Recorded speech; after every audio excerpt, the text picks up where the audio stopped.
porque absolutamente qualquer pessoa que tenha aí uns 30 e poucos anos, precisa ler o novo livro da Sally Rooney.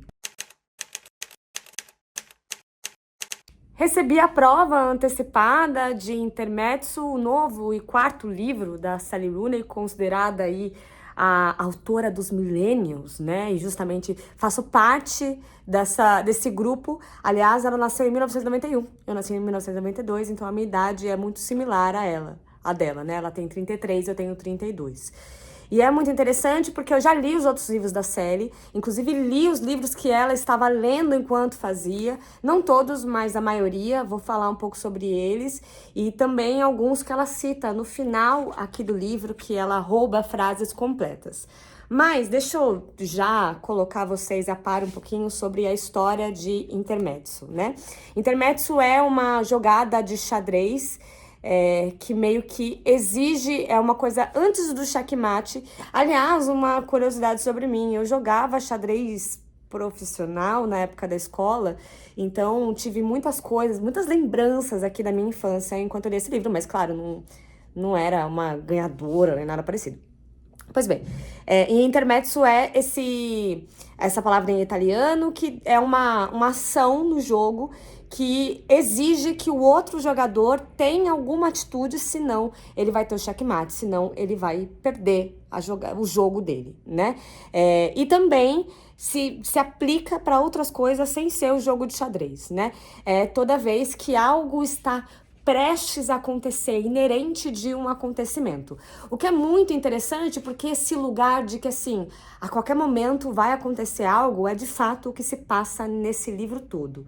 Aqui a gente acompanha dois irmãos, o Peter e o Ivan, ou Ivan, que justamente o pai deles, o patriarca da família, acabou de morrer em decorrência de um câncer, e eles estão meio que vivendo após esse luto, tentando se relacionar ali.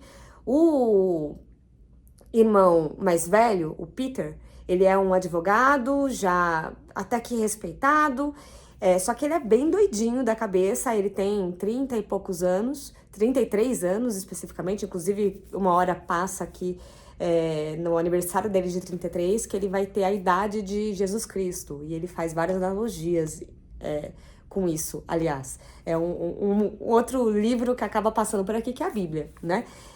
Que você não precisa ter lido para saber algumas referências da Bíblia, né?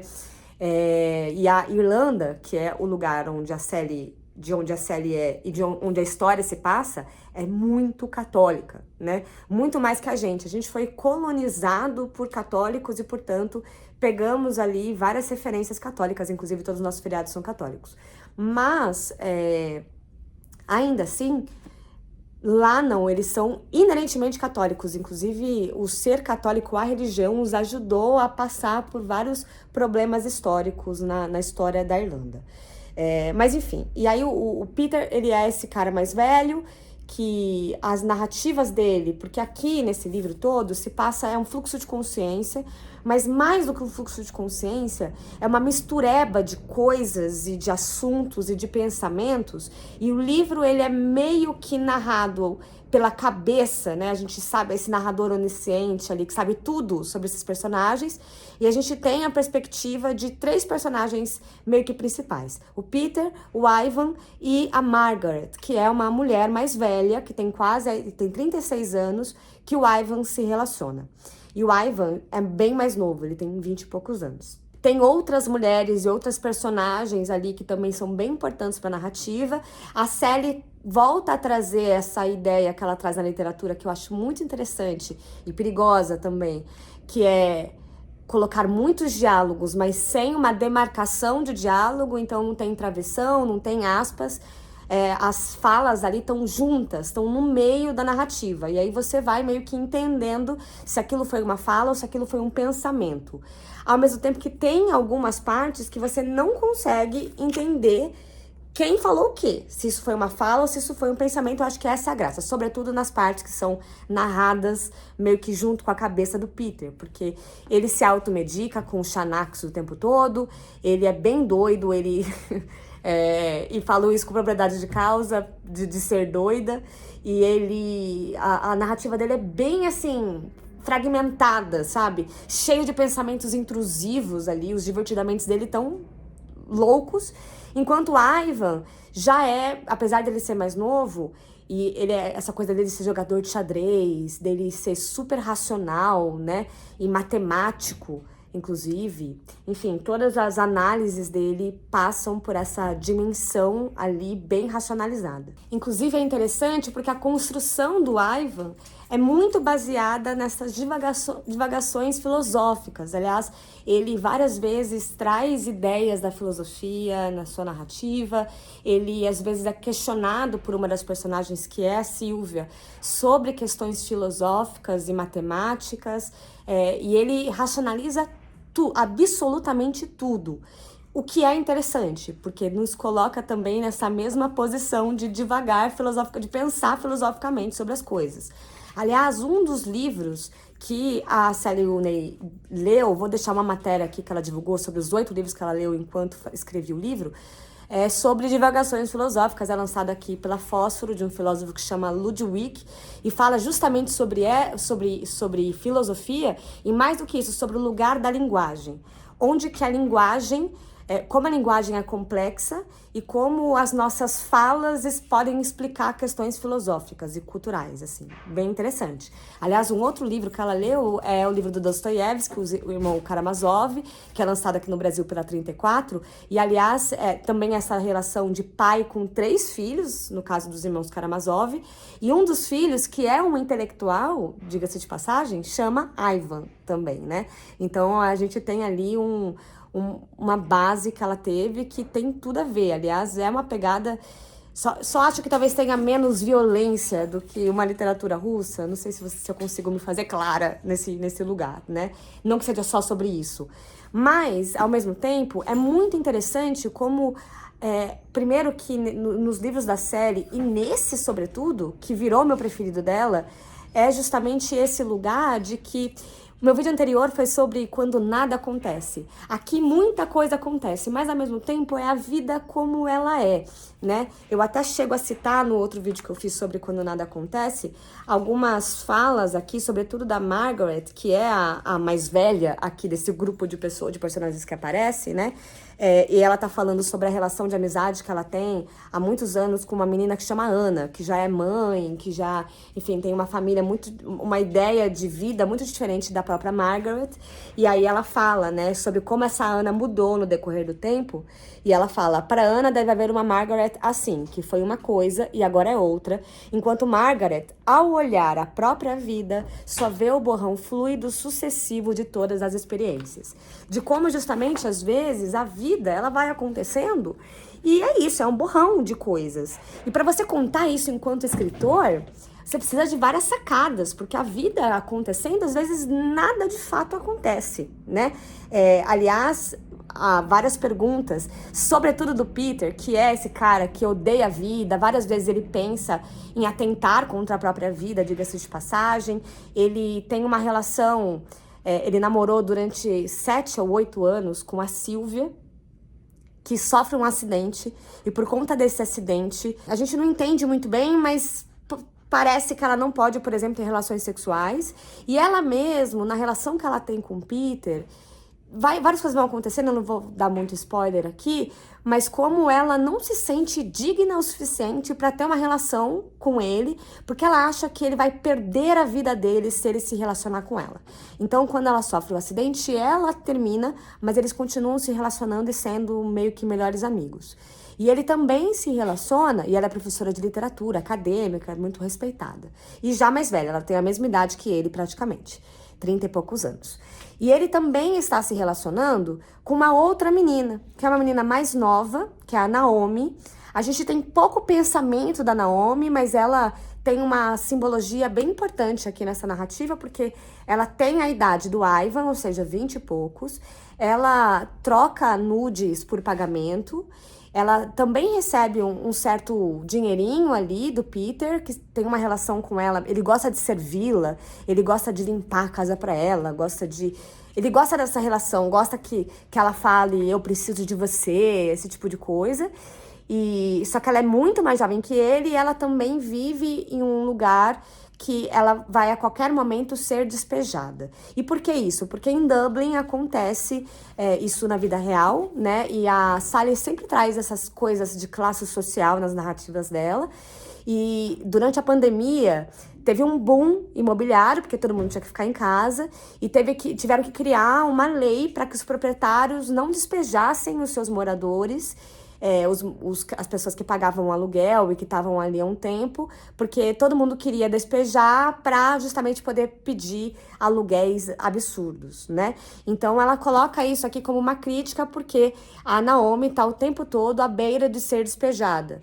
E o Peter, enquanto advogado, meio que tenta ajudar, e não só isso, aparecem outras causas do Peter enquanto advogado, que também mostra essa questão de classe social, uma questão de gênero também, o que é bem interessante, mas é pouco pincelado. Aparece aqui, mas é pouco pincelado.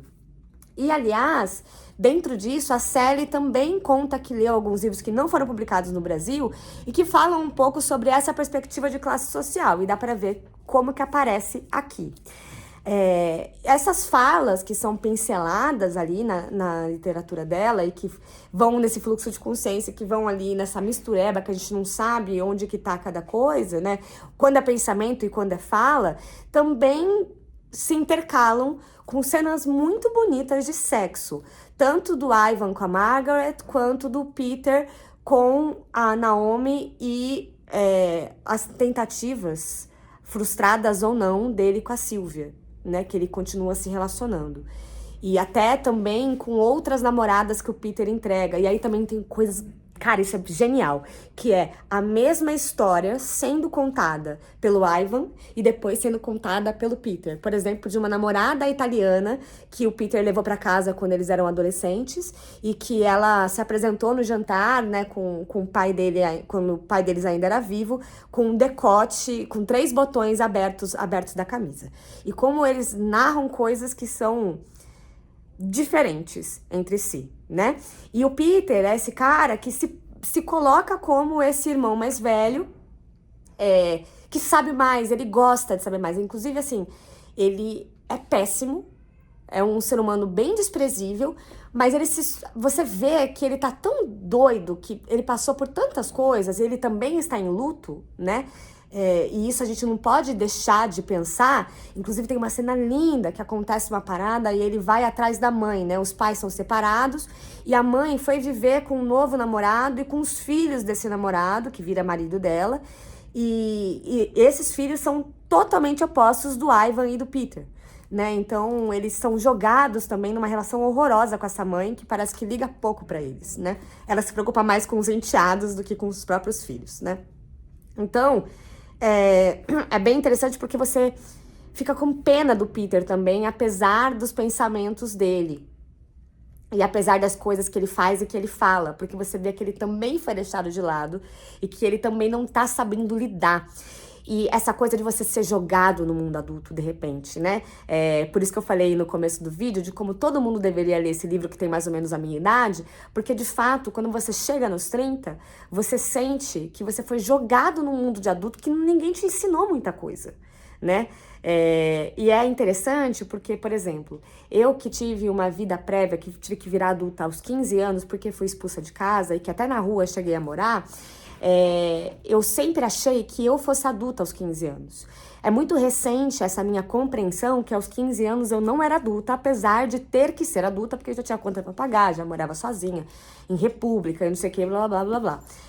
E se não trabalhasse, eu não tinha pra quem correr, né?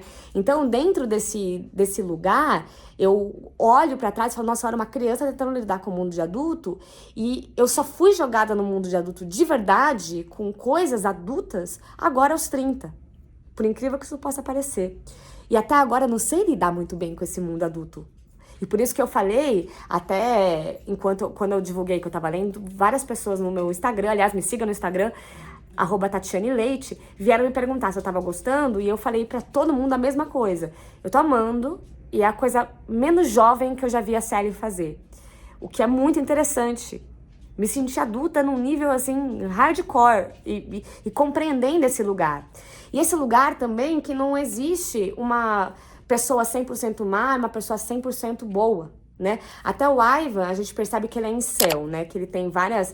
ele tinha, pelo menos na adolescência, e depois na relação dele com a Margaret, ele vai mudando a compreensão dele. Mas ele tinha várias coisas super machistas, ideias sobre o feminismo. Aliás, o Peter fica questionando ele sobre isso e conta... cabe ao Peter também contar pra gente várias coisas que o Ivan falava na adolescência, que mostrava que ele era esse menino péssimo, né? Esse adolescente...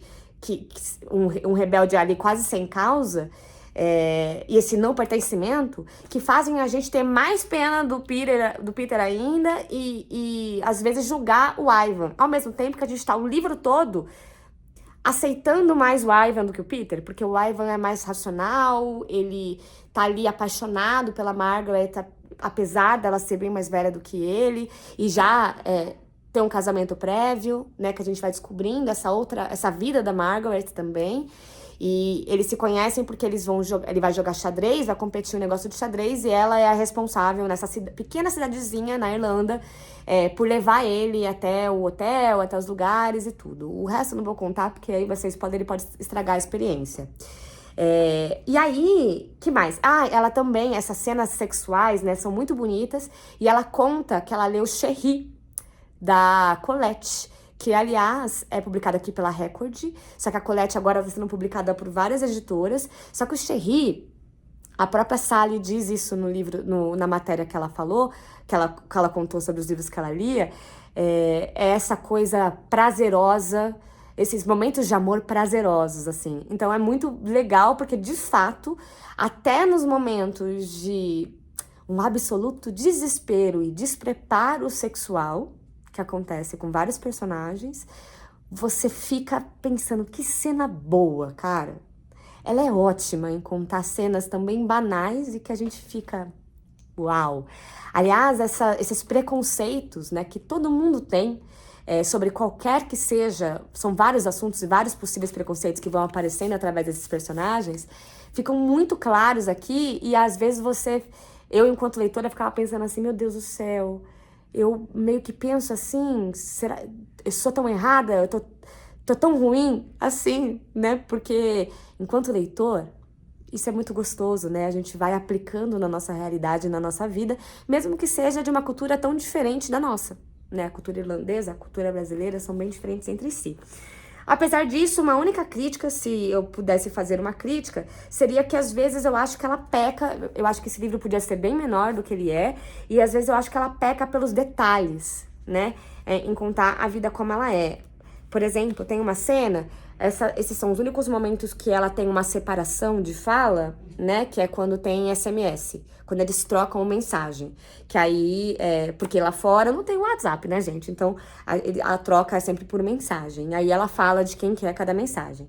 E aí no meio disso, ela fala, né, tá numa troca muito importante no momento, assim, um clímax do livro, diria eu, não vou contar qual que é, mas aí ela do nada para falar. A nuvenzinha redonda passa devagar e silenciosa à frente do sol. Mudança na qualidade da luz da rua, opaca, cinzenta, o contorno dos prédios menos definidos agora, perda de contraste. E eu fico assim, pra quê, gata? Mas não é nada que tenha me feito não curtir o livro, e diga-se de passagem, eu achei que eu tava gostando do livro, ponto, e que eu ia terminar e ia passar por isso. Mas eu acabei e eu fiquei assim, eu quero mais, eu quero saber o que vai acontecer com eles. Eu quero saber, eu fiquei com saudade dos personagens. E estou até agora com saudade desses personagens.